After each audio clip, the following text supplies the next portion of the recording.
Hey, what's going on guys? John here, and I know a lot of you guys are wondering how small is the iPhone 12 mini. Well, I'm going to show you guys here today in this little comparison here. So we all know how small this little phone is. Now I got the red variant here, which looks very beautiful, and you guys can see around it looks identical to an iPhone 5S. So just taking a look at the back, we do have the two large cameras and we have the back glass. The sides are all aluminum, which feels very solid, and that compared to the iPhone 5S is really nice. And I do have another video on the iPhone 5S versus the iPhone 12. So if you guys haven't checked that out already, make sure you guys go check out that video. But as for this phone right here, it feels amazing in the hand. I'm just booting it up for the very first time here. And a couple extra close shots of the iPhone 12 mini here. It looks very beautiful on all angles. So just for a closer comparison, I do want to drag in all the other devices here for you guys to see. And let's take a look in terms of size what we're looking at here. So here we are. We have all four of the devices right next to each other, from the smallest to the largest. So we have the iPhone 5S, the iPhone SE, and the iPhone 8 Plus here. So where does this fall in line, you guys say?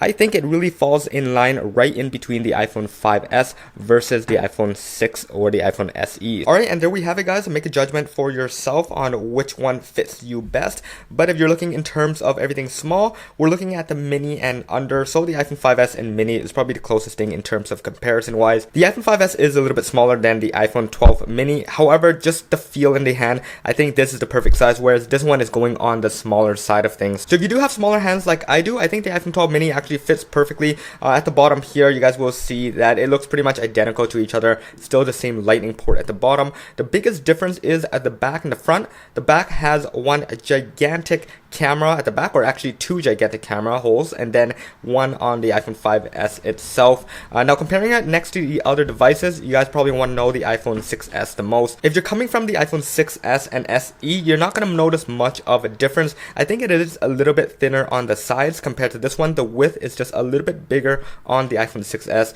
and I do think this is probably the perfect width for it. I can reach from side to side, top to bottom, everywhere. Compared to this one right here, although it is a smaller screen, it is hard to reach from side to side. And then on top of that, you will notice that it is smaller in terms of the height from the iPhone 6S down to the iPhone 12 mini. And again guys, I keep emphasizing, but I do think this is the perfect width and the perfect size. This is probably one of the best designs phone up to this date, and I do think you guys should go ahead and buy the iPhone 12 mini over any of the other phones this year. So that should pretty much wrap it up. This is just a really quick comparison between all the devices. If you guys want me to compare something like the iPhone 10 and above right next to it, you guys will see a drastic difference there. And again guys, I'm probably going to be putting all of my devices aside and using the iPhone 12 mini as my primary device. It's fantastic that we're not sacrificing anything underneath the hood, still running the A14 chip, and then 4 gigs of RAM underneath it as well. I wish they had put everything the iPhone 12 Pro has inside, but